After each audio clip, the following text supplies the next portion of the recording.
নমস্কাৰ আপোনালোকে চাই আছে প্ৰাগ নিউজ ডিজিটেলৰ বিশেষ অনুষ্ঠান প্ৰাগ ফোকাস এক অনাকাংক্ষিত ঘটনা যি ঘটনা কোনেও আশা কৰা নাছিলে যি ঘটনা কোনেও বিচৰা নাছিলে হেয়া হৈছে উৰিষ্যাৰ বালাসৰত যি ঘটনা সংঘটিত হ'ল সেই ঘটনাত এতিয়ালৈ ৩০০ৰ অধিক ব্যক্তিয়ে প্ৰাণ আহুতি দিবলগীয়া হ'ল নিজৰ ভনীক নিজৰ ভগ্নীক নিজৰ ভাতৃক নিজৰ পত্নীক নিজৰ স্বামীক নিজৰ পুত্ৰক নিজৰ পুত্ৰীক হেৰুৱাই এতিয়া একাংশ লোক আসলতে শোকত মিয়মান হৈ পৰিছে সেই যি ঘটনা সেই ঘটনাত এখন কাৰোবাৰ হয়তো ঘৰ ঠান বান উঠি গৈছে কাৰোবাৰ পুত্ৰক হেৰুৱাই মাতৃৰ বুকু উদং হৈছে কাৰোবাৰ স্বামীক হেৰুৱাই শিৰৰ সেন্দুৰ মুছি দিবলগীয়া হৈছে কাৰোবাৰ পত্নীক হেৰুৱাই শোকাকুল হ'বলগীয়া হৈছে এখন ঘৰ আৰু সেই স্থানত এতিয়া কেৱল মাত্ৰ বিৰাজ কৰিছে নীৰৱতা কেৱল মাত্ৰ ভাহি আহিছে কান্দোলৰ ৰোল আৰু এনে সময়তেই এটা বাতৰিক লৈ এতিয়া চৰ্চা হৈছে সামাজিক মাধ্যমত অথবা সচেতন মহলত এতিয়া চৰ্চা হৈছে কিয়নো স্থান কাল পাত্ৰ তিনিটা শব্দ আছে স্থান কাল পাত্ৰ ভেদে মানুহে কথা কোৱা উচিত মানুহে সময় আসলতে হয় মানুহে নিজকে চলাই নিয়াটো খুবেই জৰুৰী তেনেকুৱা এটা ঘটনাই সংঘটিত হ'ল উৰিষ্যাত যেতিয়া এই অনাকাংক্ষিত ঘটনাটো সংঘটিত হৈছিলে এই ঘটনাত আসলতে যেতিয়া প্ৰায় ৩০০ৰো ব্যক্তিয়ে নিজকে আসলতে সেই ঘটনাত নিজৰ মৃত্যু ঘটি গৈছিলে নিজৰ প্ৰাণ আহুতি দিবলগীয়া হৈছিলে সেই ঘটনাত সেই তাৰ পিছতে কিন্তু সামাজিক মাধ্যমত ভাইৰেল হৈ পৰিছিলে সামাজিক মাধ্যমত চৰ্চা লাভ কৰিছিলে বাতৰিৰ শিৰোনাম দখল কৰিছিলে কেৱল মাত্ৰ ভাৰততেই নহয় বিশ্বৰ সমগ্ৰ ঠাইতে আসলতে এক জোকাৰণিৰ সৃষ্টি হৈছিলে সেই এক ভয়ংকৰ এই শতিকাৰ এটা ভয়ংকৰ ৰেল দুৰ্ঘটনা আৰু এই দুৰ্ঘটনাত জড়িত হৈ পৰিছিলে বিভিন্নজন ব্যক্তি এই দুৰ্ঘটনাত বিভিন্নজন ব্যক্তিয়ে প্ৰাণ হেৰুৱাবলগীয়া হৈছিলে তেনে এটা প্ৰেক্ষাপটতেই এতিয়া এটা খবৰে চৰ্চা লাভ কৰিছে মই কৈছোঁ স্থান কাল পাত্ৰ আৰু এই স্থান কাল পাত্ৰ ভেদে মানুহে কথা কোৱা উচিত মানুহে নিজকে চলাই নিয়া উচিত তেনেকুৱা এটা ঘটনাই সংঘটিত হ'ল এই যি ঘটনা সংঘটিত হৈছিলে সেই স্থানত বিভিন্নজন ব্যক্তি উপস্থিত হৈছিলে বিভিন্ন ৰাজনৈতিক দলৰ নেতা উপস্থিত হৈছিলে তাত পশ্চিমবংগৰ মুখ্যমন্ত্ৰী মমতা বেনাৰ্জী উপস্থিত হৈছিলে ৰেল মন্ত্ৰী অশ্বিনী বৈষ্ণৱো তাত উপস্থিত হৈছিলে আৰু সামগ্ৰিকভাৱে তাত বিভিন্নজন ব্যক্তি উপস্থিত হৈছিলে বিভিন্ন দলৰ নেতা উপস্থিত হৈছিলে বিভিন্ন ধৰণে মানুহক সকাহ প্ৰদান কৰিছিলে বিভিন্নজন পৰিয়ালক সকাহ প্ৰদান কৰিছিলে তেনেকুৱা এটা সময়তেই প্ৰধানমন্ত্ৰী নৰেন্দ্ৰ মোদীও সেই স্থানত উপস্থিত হৈছিলে যিহেতুকে ভাৰততে সংঘটিত হৈছে এই অনাকাংক্ষিত ঘটনাটো যিটো ঘটনাই বিশ্বজুৰি কঁপাই গৈছে বিশ্বত খলকনি তুলিছে সেই হেতুকে প্ৰধানমন্ত্ৰী নৰেন্দ্ৰ মোদীৰ দায়িত্ব আৰু কৰ্তব্য নিষ্ঠা সহকাৰে তেওঁ পালন কৰিছিলে আৰু সেই স্থানত যেতিয়া প্ৰধানমন্ত্ৰী নৰেন্দ্ৰ মোদী উপস্থিত হৈছিলগৈ সকাহ দিবলৈ ব্যক্তিসকলক যিসকল ব্যক্তিয়ে নিজৰ ভগ্নীক নিজৰ ভাতৃক নিজৰ স্বামীক নিজৰ পুত্ৰীক নিজৰ পুত্ৰক নিজৰ পত্নীক হেৰুৱাই শোকত ভাগি পৰিছিলে সেই ব্যক্তিসকলক সকাহ দিবলৈ সেই ব্যক্তিসকলক সহায় কৰিবলৈ সেই ব্যক্তিসকলৰ সাহস হিচাপে থিয় দিবলৈ সেই স্থানত উপস্থিত হৈছিল ভাৰতৰ প্ৰধানমন্ত্ৰী নৰেন্দ্ৰ মোদী আৰু নৰেন্দ্ৰ মোদী উপস্থিত হোৱাৰ লগে লগেই তাত একাংশ ব্যক্তিয়ে যি ব্যক্তিৰ আসলতে মানসিকতা কেনেকুৱা আপুনিও হয়তো গম পাব সেই খবৰ কোৱাৰ লগে লগে সেই স্থানত উপস্থিত হোৱাৰ লগে লগেই সেই স্থানতেই শ্লোগান দিবলৈ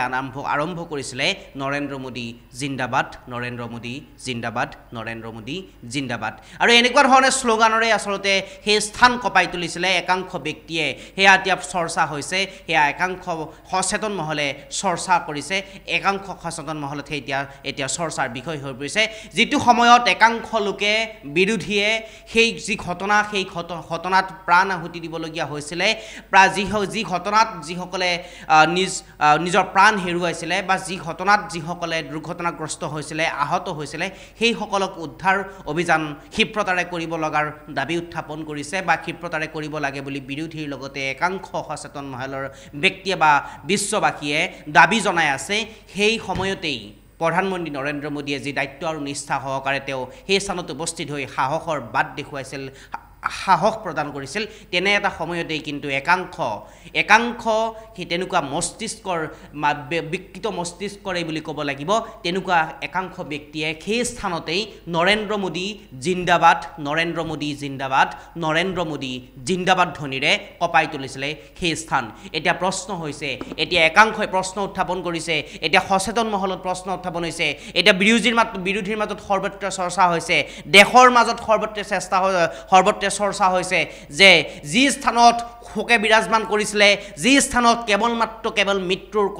মৃত্যুৰ কিৰিলিক বাজিছিলে যি স্থানত কেৱল মাত্ৰ বাজি আহিছিলে ধ্বনি বাজি আহিছিলে কান্দোনৰ ৰোল বাজি আহিছিলে সেই স্থানত নৰেন্দ্ৰ মোদী জিন্দাবাদ কোনে দিলে সেই স্থানত নৰেন্দ্ৰ মোদী জিন্দাবাদ বুলি কোনে সেই স্থান কঁপাই তুলিলে যিটো স্থানত নৰেন্দ্ৰ মোদী নিজেই উপস্থিত হৈছিলে সাহস দিবৰ কাৰণে সকাহ দিবৰ কাৰণে সাহসৰ গজ হিচাপে থিয় হ'বৰ কাৰণে সেই স্থানত নিজেই নৰেন্দ্ৰ মোদী থিয় হৈছিলে আৰু সেই স্থানতেই স্থান কাল পাত্ৰ কোনেও নাচালে আৰু নাচাই আচলতে সেই স্থানতেই একাংশ ব্যক্তিয়ে একাংশ বিকৃত মস্তিষ্কৰ ব্যক্তিয়ে সেই স্থানতেই শ্লোগান দিছিলে নৰেন্দ্ৰ মোদী জিন্দাবাদ নৰেন্দ্ৰ মোদী জিন্দাবাদ আৰু নৰেন্দ্ৰ মোদী জিন্দাবাদ এতিয়া সামগ্ৰিকভাৱে এই ঘটনাটো সন্দৰ্ভত এতিয়া সামাজিক মাধ্যমত সৰ্বত্ৰ চৰ্চা হোৱা পৰিলক্ষিত হৈছে সেই স্থানত যি ঘটনা সংঘটিত হ'ল সেই ঘটনাক লৈ এতিয়া বিৰোধীৰ মাজত সৃষ্টি হৈছে সৰ্বত্ৰ চৰ্চা হৈছে আৰু একাংশ সচেতন মহলে চৰ্চা কৰা পৰিলক্ষিত হৈছে যে যিটো স্থানত যি কাম হ'ব লাগিছিলে যিটো স্থানত অতি ক্ষিপ্ৰতাৰে অতি সোনকালে অতি নিপুণতাৰে সেই স্থানৰ পৰা আহত ব্যক্তিসকলক উদ্ধাৰ অভিযান ক্ষিপ্ৰতাৰে কৰিব লাগিছিলে সেই স্থানত একাংশ ব্যক্তি সেই কোন সেয়া ব্যক্তি কোন সেয়া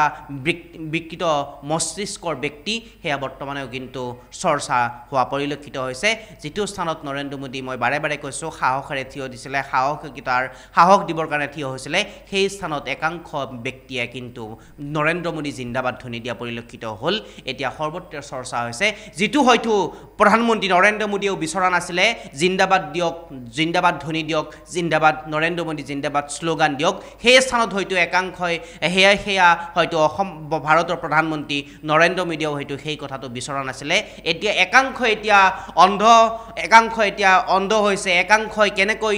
তৈলমৰ্দন কৰিব পাৰি একাংশ এতিয়া ব্যস্ত হৈ পৰিছে কেনেকৈ ওচৰ চাপিব পাৰি একাংশ এতিয়া ব্যস্ত হৈ পৰিছে কেনেকৈ আপোন হ'ব পাৰি সেয়া একাংশ ব্যস্ত হৈ পৰিছে বিজেপিৰ কেনেকৈ প্ৰিয় ভাজন হ'ব পাৰি একাংশ এতিয়া প্ৰয়াস কেনেকৈ নৰেন্দ্ৰ মোদীৰ প্ৰিয় হ'ব পাৰি কেনেকৈ বিজেপি নেতৃবৰ্গৰ প্ৰিয় হ'ব পাৰি সেয়া একাংশ ব্যক্তিৰ এতিয়া মস্তিষ্কত সোমাই থকা একোটা পোক আৰু যাৰ কাৰণেই স্থান কাল পাত্ৰ একো নাচালে সেই স্থান কাল পাত্ৰ নেচাই নৰেন্দ্ৰ মোদী জিন্দাবাদ নৰেন্দ্ৰ মোদী জিন্দাবাদ নৰেন্দ্ৰ মোদী জিন্দাবাদ এফালে আনফালে কান্দনৰ ৰোল আনফালে ভাতৃক হেৰুৱাই ভাতৃয়ে কান্দিছে পত্নীক হেৰুৱাই স্বামীয়ে কান্দিছে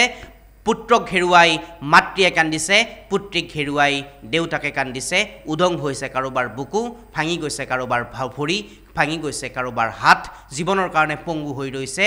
একাংশ ব্যক্তিয়ে সেই স্থানত দি আছে নৰেন্দ্ৰ মোদী জিন্দাবাদ নৰেন্দ্ৰ মোদী জিন্দাবাদ নৰেন্দ্ৰ মোদী জিন্দাবাদ আৰু এতিয়া এই সমগ্ৰ যি ঘটনা সংঘটিত হ'ল সেই ঘটনা এতিয়া সৰ্বত্ৰে চৰ্চা লাভ কৰিছে আৰু বিৰোধীৰ মাজতো চৰ্চা লাভ কৰিছে আৰু সচেতন মহলত এতিয়া চৰ্চা লাভ কৰা পৰিলক্ষিত হৈছে কাৰণ যিটো স্থানত এফালে কান্দোনৰ ৰোল ভাহি আহিছিলে এফালে মাতৃক হেৰুৱাই পুত্ৰই কান্দিছিলে পত্নীক হেৰুৱাই স্বামীয়ে কান্দিছিলে কাৰোবাৰ শিৰৰ সেন্দুৰ মোচা গৈছিলে সেই স্থানতে কিন্তু নৰেন্দ্ৰ মোদী জিন্দাবাদ ধ্বনি দিয়া পৰিলক্ষিত হৈছিলে কোনে কৰিলে কিয় কৰিলে কিহৰ কাৰণে কৰিলে কাৰোবাৰ প্ৰিয় হ'বৰ কাৰণে কৰিলে নেকি কাৰোবাৰ প্ৰিয় ভাজন হ'ব কৰিলে নেকি কোনোবাটো দলৰ প্ৰিয় ভাজন হ'বৰ কাৰণে কৰিলে নেকি সেয়াও বৰ্তমান সময়ত লক্ষণীয় প্ৰশ্ন অথবা লক্ষণীয় বিষয় হিচাপে চৰ্চা লাভ কৰিছে কিয়নো যিটো স্থানত আৱেগিক হৈছিলে সেই স্থানতে কিন্তু নৰেন্দ্ৰ মোদী জিন্দাবাদ দিয়া ধ্বনি পৰিলক্ষিত হ'ল এতিয়া সৰ্বত্ৰ চৰ্চা লাভ কৰিছিলে কোনে কৰিলে কিয় কৰিলে সেয়াও এতিয়া ৰহস্যৰ আৱৰ্তত সোমাই আছে একাংশ এতিয়া অন্ধ হৈ গৈছে কাৰোবাৰ প্ৰিয় হ'বৰ কাৰণে কাৰোবাৰ প্ৰিয় ভাজন হ'বৰ কাৰণে সেয়া স্থানেই হওক কালেই হওক পাত্ৰই হওক একো নোচোৱা পৰিলক্ষিত হৈছে ধন্যবাদ জনাইছোঁ চাই থাকিব প্ৰাগ নিউজ ডিজিটেল